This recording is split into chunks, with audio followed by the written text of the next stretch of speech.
Anggap saja tembok ini sebagai otot, air sebagai beban, mandor sebagai sistem saraf pusat, dan para tukang sebagai sel-sel pertumbuhan.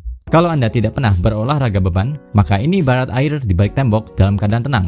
Karena tenang, maka mandor dan para tukang tidak melakukan apapun alias nganggur. Alhasil, tembok tidak mengalami perubahan. Namun seiring berjalannya waktu, maka tembok akan mengalami keropos dan melemah, sehingga suatu saat bisa menyebabkan kebocoran parah yang susah diperbaiki. Sama seperti otot Anda, kalau jarang digunakan untuk mengangkat beban berat, maka otot Anda tidak berkembang dan malah mengalami sarkopenia atau penyusutan dan pelemahan otot sehingga lebih rawan cedera. Kalau kita suatu hari olahraga beban, ini sama halnya dengan tembok yang diterjang air dengan arus keras. Akibatnya, terjadi kebocoran halus pada tembok. Mandor yang mengetahui hal ini akan memerintahkan para tukang untuk menambal bagian tersebut sehingga tembok pulih kembali. Namun di sini belum terjadi penambalan tembok. Sama halnya kalau Anda jarang berolahraga, misalnya seminggu sekali atau bahkan cuma sebulan sekali. Karena tubuh tidak mendapatkan urgensi untuk pertumbuhan otot. Kalau kita olahraga secara rutin, itu sama dengan tembok yang diterjang air keras beberapa kali dalam satu minggu. Hal ini membuat mandor berpikir, tembok ini harus diperkuat. Dia pun memerintahkan para tukang untuk memperbesar tembok agar tembok tetap utuh walau diterjang arus yang sama. Inilah awal pembesaran otot yang terjadi setelah Anda rutin olahraga beban minimal 2 atau 3 kali seminggu. Tapi ingat, kalau arusnya masih sama, maka mandor tidak akan memerintahkan para tukang untuk memperbesar tembok lagi.